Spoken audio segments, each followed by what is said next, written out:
Welcome to Manifested Publishers. Hello students, welcome to Manifested Online Classes. I want us we continue with the revision for advanced financial reporting, and in our previous class we did question number number 3. So I want us we proceed to question number 4 of November 2019, and this is a question from the topic of cash flow or the group cash flow. And the question is, the following financial statement related to Makogeni Group for the year ended 31st October 2019. So first of all, we have the consolidated statement of financial position for 2018 and 2019. And then we also have the consolidated statement of comprehensive income, where we have revenue, operating expenses, profit from operation, and then we have the gain on disposal of subsidiary. We have finance cost.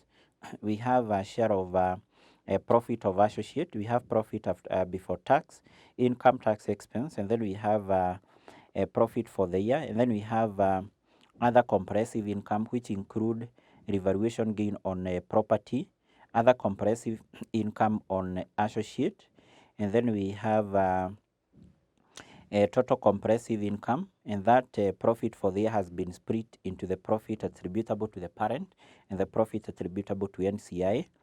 And then from there, we have the additional information, note 1 up to note number 4. So we are going to go through that as we have some workings. And then what we are required in our case is to prepare consolidated statement of cash flow for the year which ended 31st October 2019. And basically in our case, we were required to use now the indirect method, or basically the examiner was requiring you to use the indirect method. So the first thing we need to do is basically to go through the additional information. We do some workings, and then from there we prepare what is required. So remember this revision, or in other terms blocks. And this is the paper for November 2019, Advanced Financial Reporting. And is a question number 4. Question number 4. So we start with the workings. So in the additional information note 1, we are told during the year, Makogeni Limited, which is now the parent company, acquired 80% of the ordinary shares of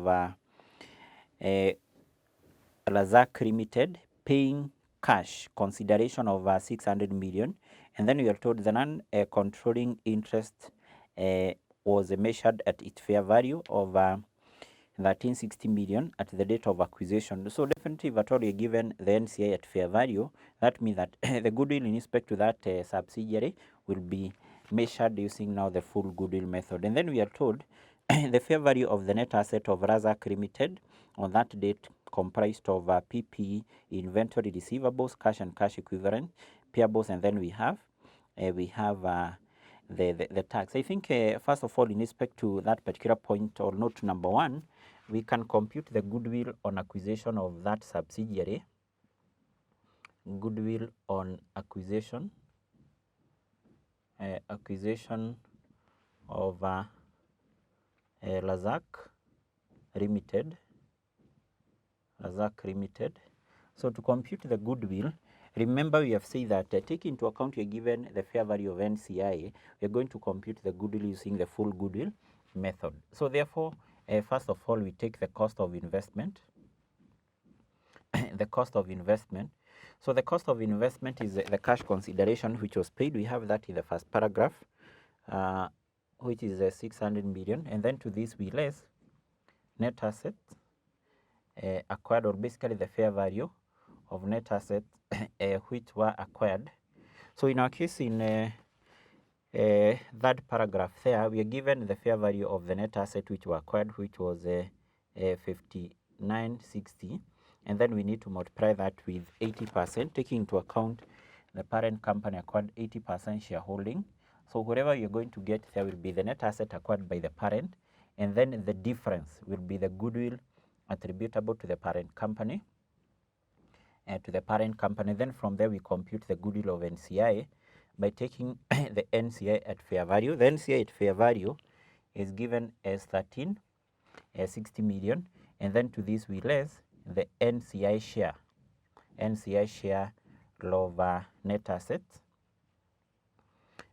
assets, which now will be equal to the fair value of net asset on the date of acquisition times 20%, because the NCI fair is 20%. So we compute those figures there, so that we get the goodwill of the parent and the goodwill of the NCI.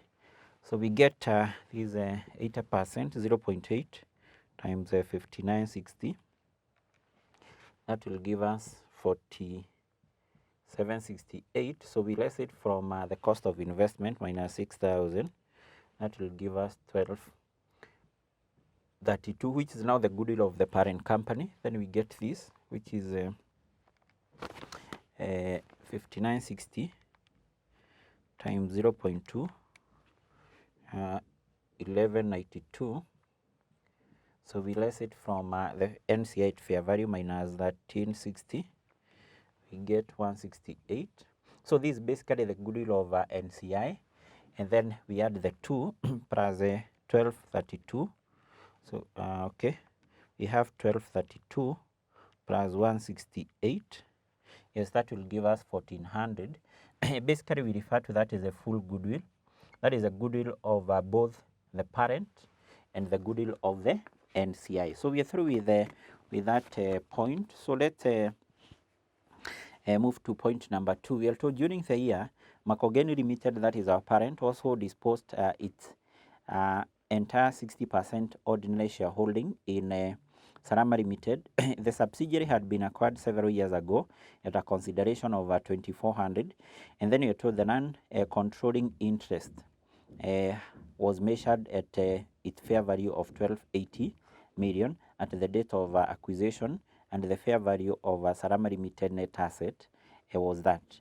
So the goodwill of Salama Limited had not suffered any impairment. So I think in respect to that point number 2, let's also compute the goodwill on acquisition of that subsidiary, because in our case we are told it was acquired some time back. So because we are going to use that goodwill somewhere in the other workings, so we compute the goodwill in respect to acquisition of that subsidiary which was disposed, which is Salama Limited. So still in this case, you're going to use the full goodwill method. I think it is a policy of this group to use the full goodwill method. So we start by taking the cost of investment. The cost of investment, we have it there being the cash consideration, 24. We less net assets acquired. The net asset acquired will be equal to 60% times the fair value of the net asset when the subsidiary was acquired, that is some time back. We will get the net asset which were acquired by the parent, and then we get now the goodwill of the parent company. So then from there we also need to compute the goodwill of NCI. So we take the NCI at fair value. So we are told the NCI at fair value was measured at 1280, and then here we less NCI share of net asset, so which will be equal to the net asset at the date of acquisition times percentage NCI. Percentage NCI will be 40%. So we get that, which now will give us the goodwill of NCI. Then we get the total or the full goodwill. So let first of all we get this 0.6 times 2920. That will give us 1752. So we less it from 2400, we get 648. So that is the goodwill of the parent company. Then we compute the goodwill of NCI. First of all, we get 0.4 times 2920, 0.4 times 2920, which will give us 1168. So we less it from 1280, we get 112, and then we add the 2.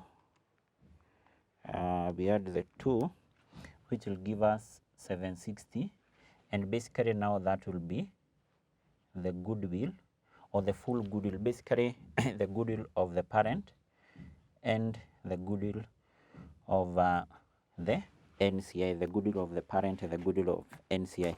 So we have that, and first of all, if we go back to where we have the statement of financial position, I think first of all we can prepare the goodwill account. Let's just prepare the goodwill account very fast, because this is simple. So for the goodwill, at the start of the year, this is an asset, meaning that it will be having a debit balance. The goodwill at the start was having a value of 74, and then the goodwill at the end of the year it was 720. First of all, this goodwill of the subsidiary which was acquired, that is 1400, this is supposed now to increase the goodwill which was there at the start. So the goodwill for subsidiary which was acquired will be debited here, which is 14, and then the goodwill of the subsidiary which was disposed, basically we reduce this. And remember, in our case we are told in note number 2, I think sentence 3, we are told the goodwill of Sarama, this goodwill of this subsidiary, had not suffered any impairment loss. So this goodwill therefore had not impaired. So therefore we are going to raise it there from the amount of what? 760. And basically we check whether our account will balance. If at all it will not balance, or if we have a balancing figure on that side, should be impairment loss. So we have 74 plus 1400 plus 1400, which will give us 8 minus 760 minus 7720 is, and I think that will give us 320. So we can just, I think, have the totals here. So the total on the debit side is 88, and then the total on the credit side 760 plus 7720 is, that will give us 8480. So mean that we have a balancing figure on that side of 320, and basically that balancing figure, this will be the impairment. It will be the impairment loss. Impairment loss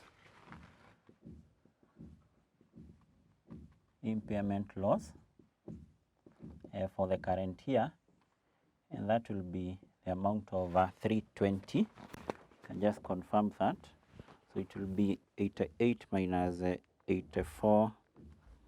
Yes, it will be 320. So therefore, that particular impairment loss for the current financial year is the one which was taken to the income statement, and basically this impairment loss is a non-cash item. So therefore, when preparing our statement of basically our consolidated statement of cash flow, we are going to add this now back to our profit, taking into account it is a non-cash item. So we have that. Then let's proceed to note number. We also go back to note number 2.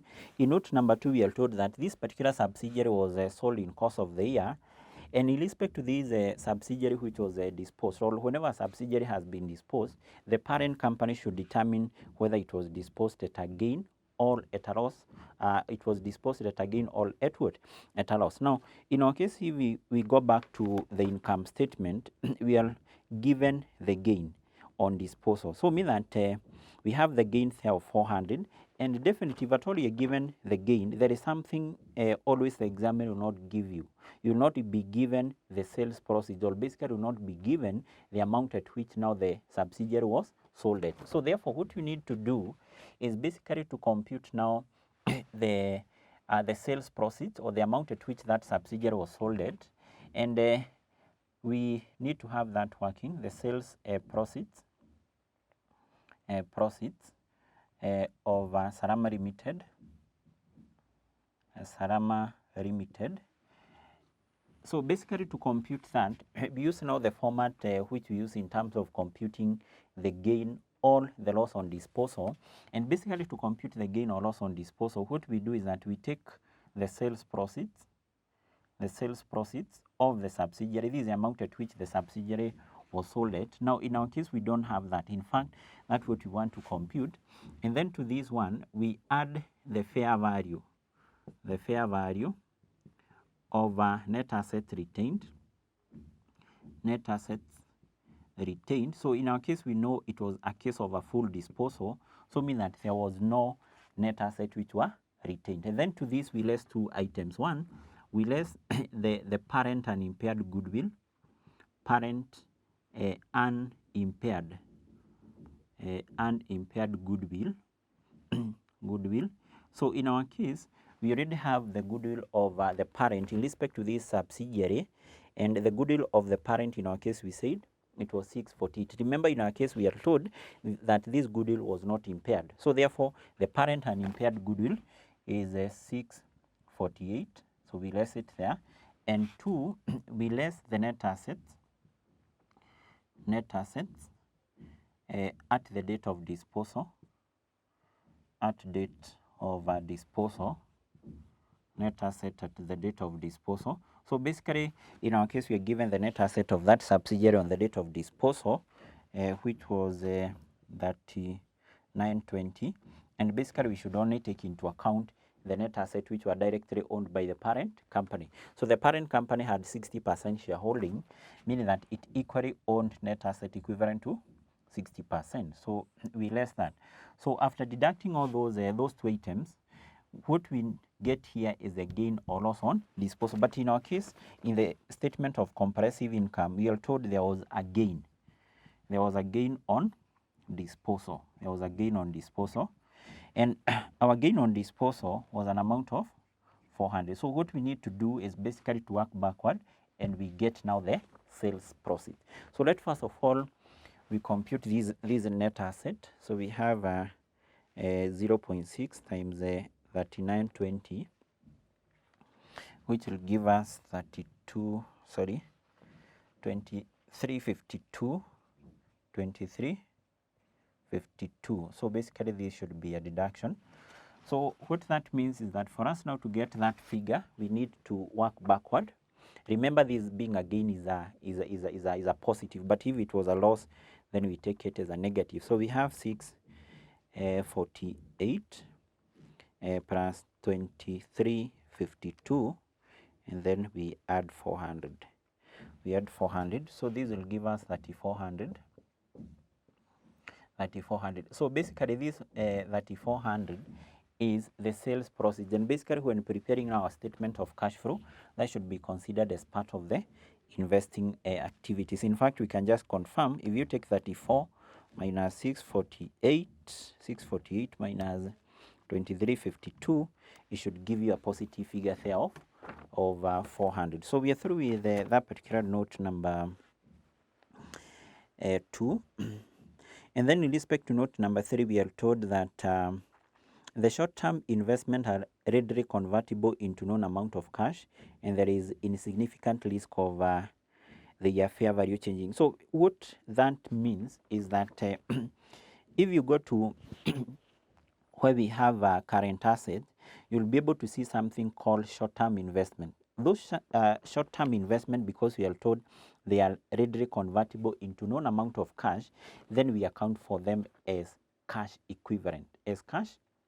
So therefore, when preparing our statement of cash flow, this will be part of a cash equivalent. So that is it. So we move to point number 4, and we are told depreciation of shillings 1540 million was charged during the year, and then you are told plant with a carrying amount of 1000 was sold for 11, and then you are told the gain on disposal was recognized as part of the operating profit. Yes, so I think in respect to that point, let's prepare the disposal account, because anytime we have disposal of an item of PPE, we always need to determine whether it was disposed at a gain or basically a loss on disposal. So we just need to prepare a simple disposal account. A disposal account, when preparing this account, we debit it with cost, we credit it with two items, accumulated depreciation and the sales proceeds. Sales proceeds. So what we are given there is the carrying amount. Okay. Okay. So in our case, we will not be using the cost and because we don't have the cost. Another what you're given is the net book value. So if we have the net book value is the same with the carrying amount. So if we are given the net book value or the carrying amount, then on this side we should have the net book value, which is the same with the carrying amount. And then on the credit side, we only have the sales proceeds. The sales proceeds was 1100, and then we get the balancing figure. The balancing figure should be the profit or the loss on disposal. The balancing figure will be on this side. These are profit on disposal.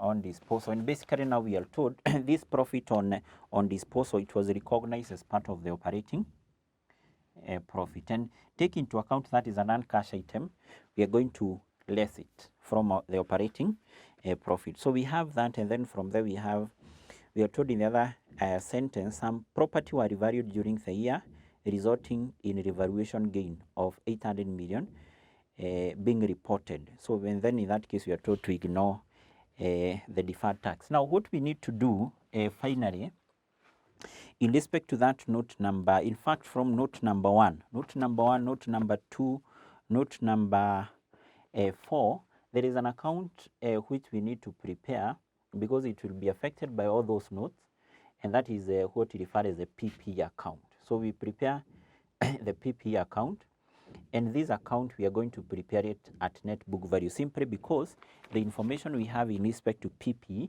is the net book value or the carrying amount. So the first thing we need to have here were the PP at the start of the end. We have that in the statement of financial position under the first paragraph, which was 65. Then we have the closing balances, which were 10,180. Then we move to note number 1. In note number 1, there was a subsidiary which was acquired. If at all a subsidiary is acquired, so that subsidiary will come with some PP. Those PP, we debit them here because they will increase the PP of the group at the start. Subsidiary acquired, which the PP had a book value of 5120, and then we move to note 2. The subsidiary which was disposed will reduce rather the PP of the group, that is 29. Still in note number, okay, we move to note number 4. Note number 4, we have depreciation. Depreciation basically reduce the book value of a PP, which was 1450, and then we also have a disposal, some PP which were disposal in note number 4. Still we include them here at book value or carrying amount, which was 1,000. And still in note number 8, we are told there was a revaluation of 800. There was a revaluation of 800.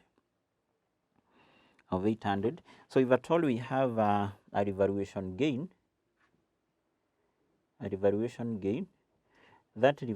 gain should be debited here. We are told it was for 800, and basically that should be the case in our revaluation surplus. Yes, in that case we have, I think, an increase of 900. Maybe you can just see in revaluation gain of 800 being reported. Yes, so we have that. So I think what we just need to do is to balance that account. Usually the balancing figure in this account here, because we have almost everything, usually will be on the debit side, and that represent the PP which were acquired in course of the year. So let's compute that. So we have maybe you can add the total on the credit side. We have 29 plus 1450 plus 1000 plus 10,180. Okay, we have to be accurate. 10,180. Yes, that will give us 15,530.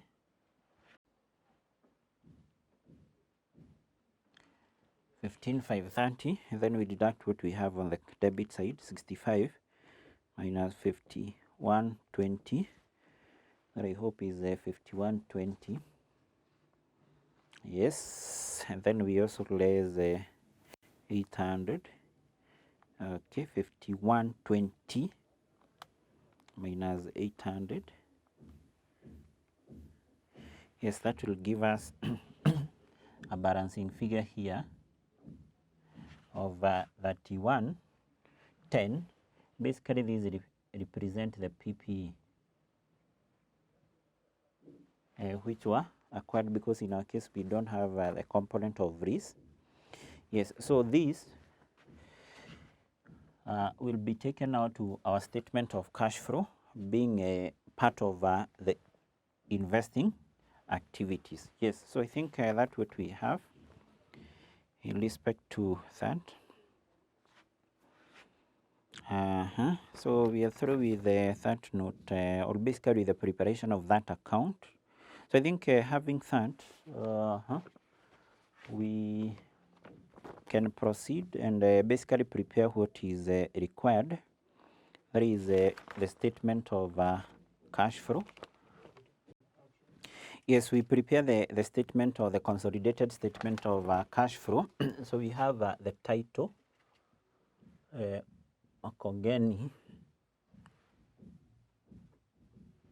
Makongeni Group. This is a consolidated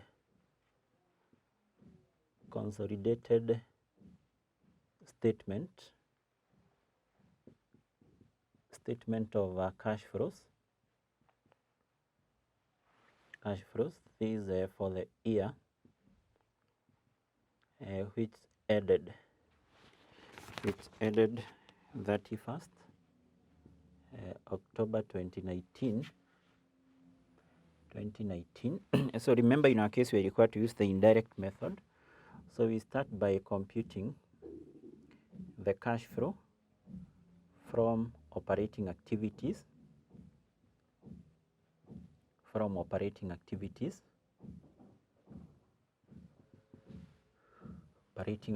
So in our case we need to have two columns, and remember our figures are in million of shillings. We will need to indicate that our figures are in million of shillings. Now, when using the indirect method, or basically when preparing our statement of cash flow using indirect method, so we always start with the PBIT, profit before interest and tax, and we adjust that profit with a number of items, non-cash items, financing and investing activities items added or basically deducted in arriving at that profit, plus changes in working capital. So what we are going to do, we go back to the statement of comprehensive income. And in our case, what we have there is basically the profit before tax. So we start with that profit before tax. So the profit before tax is 4460, and then we need to make a number of adjustments to that profit. So if we go to where we have the statement of comprehensive income, we have a number of items there. One, below where we have the profit from operation, we have the gain. We have the gain on the disposal of a subsidiary. Now, this particular gain on the disposal of subsidiary, which has been added in the figure of, or basically in arriving at this figure, this is a non-cash item. And being a non-cash item, so what we need to do, because it has been added here, we less it. Below that, we have the finance cost. Now, this particular finance cost, on the other hand, this is not an operating expense, and because it has been deducted in arriving at this amount there, what we need to do is to add it back. We also have the share, the share of associate profit,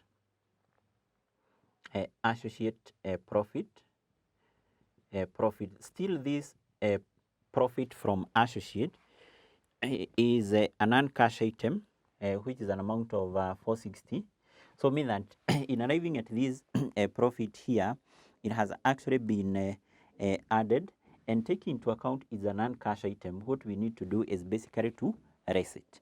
And then from there we have basically a number of items which we have here. I think maybe first of all, if we skip to note number, we go to note number 4. In note number 4, we have depreciation on PP for the year, which we posted here. Yes, I think first of all, this figure is 1540. We are going to correct that. So we have depreciation on PPE. So still this is a non-cash item, which is 1540.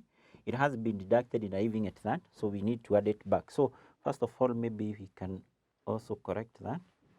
This is an amount of 1540. So let's correct this balancing figure there before we move. So we have we get the correct total 29 plus 1540 plus 1000 plus 10180. Yes, this will be 15620. 15620.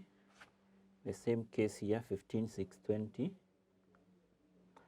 So the balancing figure here definitely will change.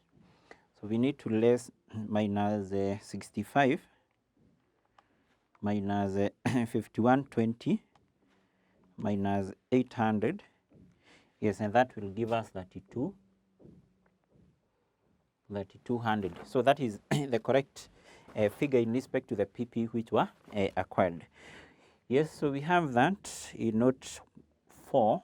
Then in note number 3, it will not affect this. Note 6. Sorry, not note 6, rather note 2.